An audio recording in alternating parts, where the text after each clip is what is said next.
ओम वंदे देव उमापतिं सुरगुरुं वंदे जगत्कारणं वंदे पन्नगभूषणं मृगधरं वंदे पशूनां पते वंदे सूर्यशशाङ्किवर्णनयनं वंदे मुकुन्दप्रियं वंदे भक्तजनाश्रयं च वरदं वंदे शिवम शंकरम।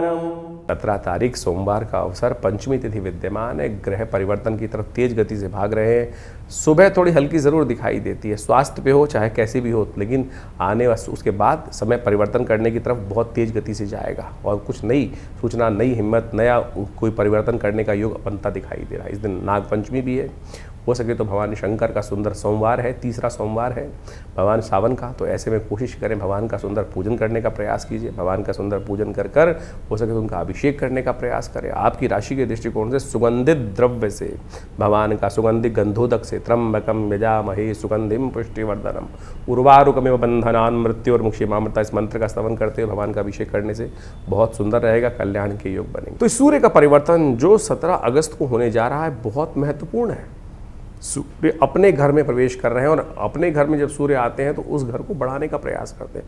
कोई भी अपने घर को तोड़ने का प्रयास नहीं करता। तो सूर्य तो वैसे ही, सूर्य स्वयं नारायण के रूप में अवतरते हैं, तो कहीं ना कहीं हर मामलों में कहीं ना कहीं स्थितियों को ठीक करने के योग अच्छे से बनाते दिखाई दे रहे हैं। तो आपकी राशि के दृष्टिकोण से कुछ खास उपाय हैं इस समय में सूर्य को बल देने के लिए आपको अवश्य करने का प्रयास करना चाहिए। वैसे तो इस दिनों सावन का सुंदर महीना चल रहा है। भगवान शंकर का यदि पूजन कर लिया जाए तो कहा जाता है वैसे ही समस्त अनिष्ट दूर हो जाते हैं। तो इस वक्त आप विशेष तौर पर यदि एक मंत्र है भगवान सूर्य का मंत्र जो रुद्र अष्टाध्यायी में 4th अध्याय में आया है, उमा कृष्णी नर्जसा वर्तमानो निवेशयन मृतंचा हिरण्ये सविता रथेन जाति भुवनानि पश्यन्, इसी मंत्र का भगवान सूर्य को अर्घ देते हुए उच्चारण करें। अहि सूर्य सहस्त्रांशो तेजो राशि जगतपते अनुकंपय मां भक्ता गणर्घम दिवाकरम। तो इसलिए जो भगवान सूर्य को नित्यप्रति जल देते हुए और नमक का त्याग करने का प्रयास करें, नमक को थोड़ा कम से कम इस वक्त कम बहुत भक्षण करने का प्रयास करें। हो सके तो एक कनेर का पीला पुष्प डालकर, थोड़ी सी रोली डालकर भगवान सूर्य को नित्य प्रति ये अर्घ यदि आप दें तो आप मानिएगा इस वक्त सूर्य बहुत ही सुंदर योग बनाकर तैयार कर रहे हैं। नित्यपति भगवान शंकर का उपासना करने का प्रयास करें। गेहूं का दान करना भी आपकी राशि के दृष्टिकोण से बड़ा श्रेष्ठ दिखाई देता है। इन समस्त उपायों को यदि आप पूरी तरह से करने का प्रयास करेंगे तो भगवान सूर्य की कृपा से इस वक्त सूर्य अपने जो घर में आए हैं वो कहीं ना कहीं आपके लिए बहुत शुभ योग बनाएंगे। छोटे कहीं ना कहीं थोड़े से अनिष्टकारी रास्ते, हर चीज़ का कहीं ना कहीं अच्छा भी प्रभाव होता है, खराब प्रभाव होता है, और ख़राब प्रभाव को दूर करने के लिए ये जो उपाय हमने आप बताए हैं इनको आप ये अवश्य करने का प्रयास करें। हो सके तो रविवार के दिन विशेष तौर पर गायत्री मंत्र का भी स्तवन कर लें, गायत्री से कम कुछ देर यज्ञ कर लें, तो भी भगवान सूर्य की कृपा से आपके ग्रहों का जो नेगेटिव प्रभाव होता है वो बहुत ठीक करने में, और अकेले सूर्य का ही योग ऐसा है कि वो बहुत सारे ग्रहों के नेगेटिव प्रभाव को ठीक करने का योग बना सकते हैं। तो इसलिए एक सूर्य को ठीक कर लेने से, इस वक्त पॉजिटिव लाभ लेने से आपके बहुत सारे ग्रहों को ठीक करने का योग बहुत जल्दी बनकर तैयार हो जाएगा। 17 अगस्त को ही सावन का तीसरा सोमवार भी पड़ रहा है।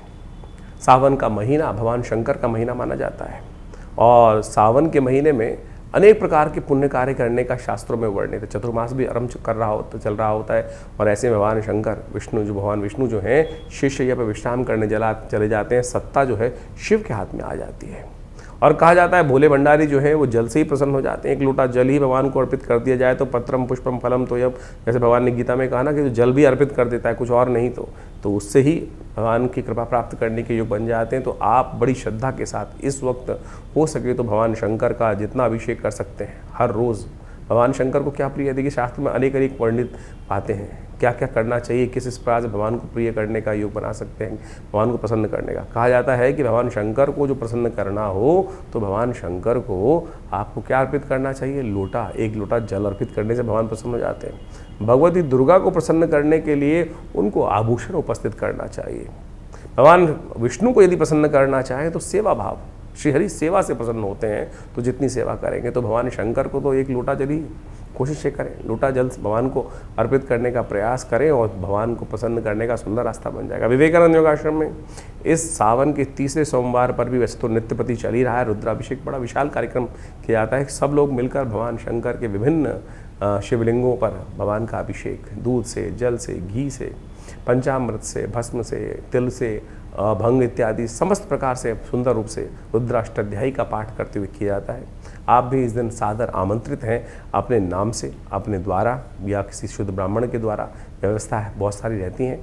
आप आइए, आश्रम से जुड़िए और इस कार्यक्रम को लाइव आप हमारे फेसबुक पे भी देख सकते हैं। आचार्य विक्रमादित्य जो फेसबुक पेज है उस पे भी जाकर, आचार्यवाणी जो लाइव पेज है उस पे जाके देख सकते हैं। हम इस सारे कार्यक्रम को लाइव भी करते हैं और वहाँ शुद्ध मंत्रों का उच्चारण, रुद्राष्टाध्यायी का सुंदर पाठ करते हुए भगवान का षोडशोपचार पूजन इस पूरे सावन के महीने चल रहा है। और इस जो तीसरा सावन का सोमवार है, बड़ा विशाल कार्यक्रम रहेगा। भगवान शंकर का हवन रहेगा, पूजन रहेगा, प्रसाद इत्यादि का व्यवस्था रहेगी और सुंदर वेद मंत्रों के द्वारा भगवान का सुंदर रुद्रार्चन रहेगा, रुद्राभिषेक जिसे कहा जाता है रुद्राष्टाध्यायी के द्वारा। तो आइए भगवान शंकर का सुंदर आशीर्वाद ग्रहण करें। भगवान की कृपा से समस्त कष्ट दूर हो जाते हैं। तो इस प्रकार से ग्रहों का योगा योग जो अभी आपने समझा, दिन पर दिन ग्रहों का परिवर्तन कहाँ, किस प्रकार से, कैसा आपके साथ खेल खेल रहा है। देखिए, वास्तविक तौर पे हमको ज्योतिष के दृष्टिकोण से समझना चाहिए कि ग्रहों का परिवर्तन जो होता है हर प्रकृति के हर अंग पर अपना अपना प्रभाव डालता है। वहाँ चेतन जो जड़ से चेतन अवस्था की तरफ है, वहाँ उसका प्रत्यक्ष प्रभाव समझा भी जा सकता है, क्योंकि उसके साथ कर्म जुड़ा हुआ है। चेतनता के अनुसार, चेतन आत्मा के साथ जिस प्रकार से प्रति व्यक्ति के अनुसार से जीवन में जो घटनाक्रम घट रहे हैं, कहीं ना कहीं वो कर्म का प्रभाव जो है वो आपके जीवन में सुख दुख का कारण बनता है। तो इसको अच्छे से यदि हम समझ लें, अवश्यमेव भुक्तव्यम कृतम कर्म शुभाशुभम जो शास्त्र का वाक्य है, उसके अनुसार से चीज़ों को ठीक रूप में करने का प्रयास करें तो जीवन में कष्ट आए ही ना। तो आपको कोशिश ये करनी चाहिए। ये सुंदर रूप से जो सावन का महीना चल रहा है, सावन का महीना समस्त कर्मों से, जो दुष्कर्म है उनसे निवृत्ति का है। भगवान शंकर की कृपा से जो कृपा हो जाती है तो सत्य माने समस्त जीवन के कष्ट दूर हो जाते हैं। एक बार स्मरण कर लें भगवान शिव के मंत्र का। किस अवस्था में? उस अवस्था में कि जब देह बुद्धि आत्मा किसी प्रकार से उसका भान ना रहे, सब कुछ समर्पण कर कर परमात्मा के समर्पण भाव से यदि स्मरण कर लें तो कल्याण का योग बन जाता है। इसीलिए भारतीय संस्कृति में हर रोज़ एक नया उत्सव बनाया गया, हर काल में कुछ ना कुछ प्रार्थना करने का नियम बनाया गया, क्योंकि हमसे अज्ञानता में अनेक प्रकार के दुष्कर्म, अनेक प्रकार के पाप कर्म कहीं ना कहीं होते रहते हैं। मनसा वाचा कर्मणा जो कर्म करते हैं उसमें कहीं ना कहीं कोई दुष्कर्म ज़्यादा होते रहते हैं, पुण्य तो बड़ी मुश्किल से हो पाते हैं। तो इसलिए कोशिश ये करें, ये जो शास्त्र में वर्णित है कि किसी न किसी प्रकार से हर समय परमात्मा का स्मरण करें, भजन करें, उपायों को समझने का प्रयास करें, वही चीज़ें कल्याण देते। नहीं तो बहुत सारे लोग हैं इस संसार में जो उपाय करने के नाम पर पता नहीं कितने लाखों रुपए खर्च कर देते हैं, लाखों रुपए खर्च जाते हैं, वही जो परिणाम है वही ढाक के तीन पात रहता है। इसलिए तिल की ओट पहाड़ है, सरलता से समझें, आप परमात्मा की शरण में जाएं, सरलता से अपनाएं, समय को भोग कर कष्टों को जो है निवृत्ति का मार्ग जो है वो समय को समझ के ही प्राप्त किया जा सकता है। तो सावन में सुंदर रूप से हमने आपको कई बार बताया है कि बहुत सारे सुंदर कर्म, रुद्राभिषेक इत्यादि, भगवान शंकर का पूजन इत्यादि जो हम समय समय पर करते रहते हैं, बहुत सारे लोग आके जुड़ते रहते हैं, वो कहीं ना कहीं हमारे कष्टों को जीवन से दूर करने का सुमार्ग अवश्य बताता है। तो आप भी उनको अपनाएं, जीवन में सुंदर रूप से परमात्मा का भजन करने का प्रयास करें।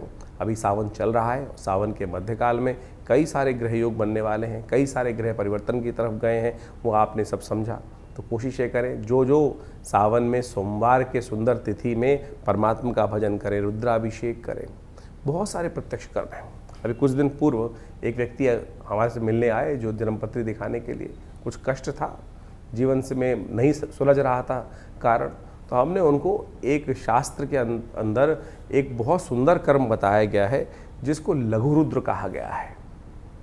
लघु रुद्र, महारुद्र, अतिरुद्र जिसको कहा जाता है लघु रुद्र। लघु रुद्र के अंदर नमक चमक से भगवान शंकर का एक पाठ कर लेने से, जो महारुद्र है उसके अंदर 11 आवृत्ति इसी प्रकार से श्रेष्ठ ब्राह्मणों के द्वारा यदि करा ली जाए, पूरी पद्धति को समझा जाए तो महारुद्र, हमने उनको महारुद्र का पाठ करने को कहा। उनके जीवन में समस्याएं थी, बिटिया की शादी नहीं हो रही थी, तो कहा कि महारुद्र का सुंदर रूप से पाठ करने का प्रयास करें। और सत्य माने उन्होंने इस महारुद्र के पाठ को सुंदर रूप से किया, श्रेष्ठ ब्राह्मणों से करवाया, भगवान की कृपा से वो कष्ट जीवन से दूर होने के योग बने। तो आप सत्य माने ये सब चीज़ें जो है कहीं ना कहीं कल्याण का योग बनाती ही हैं। जो सुंदरकांड का पाठ किया जाता है, जीवन में इस कलिकाल में कैसा ही कष्ट आ रहा हो, उसकी निवृत्ति का मार्ग ना बनाओ। यदि एक आप नियम बना लें कि हमको हर रोज़ सुंदरकांड का पाठ इसी संकल्प को लेकर करने का प्रयास करें, देखिए कुछ ही दिनों में वो समस्या छूमंतर अवश्य हो जाएगी। कोई बहुत बड़ा तंत्र करने की आवश्यकता ही नहीं है। तो ये समस्त जो मंत्र इत्यादि हैं, समस्त जो पद्धतियां हैं शास्त्र में वर्णित हैं, लोगों ने करी हैं, सिद्ध महात्माओं ने करी हैं, सिद्ध जनों ने करी हैं, ऐसा प्रमाण साक्षात कई जगह उपस्थित है, हजारों लोगों ने उसका प्रभाव देखा है। तो आप भी सुंदर रूप से इन समस्त उपायों को करने का प्रयास करें, जीवन से बहुत सारे कष्टों को दूर करने का योग अवश्य बना पाएंगे। भगवती की माँ की कृपा, शिव भगवान की कृपा अवश्य बरसती है। ऐसा नहीं है कि आपके जीवन के कष्ट दूर नहीं हो पाते, लेकिन विश्वास नहीं जागता है। विश्वास को जगाने का प्रयास करें। और एक बात और समझें, परमात्मा की कृपा से हमको जो भी कुछ करना है, जो भी कुछ उपाय करते हैं, विश्वास के साथ करें।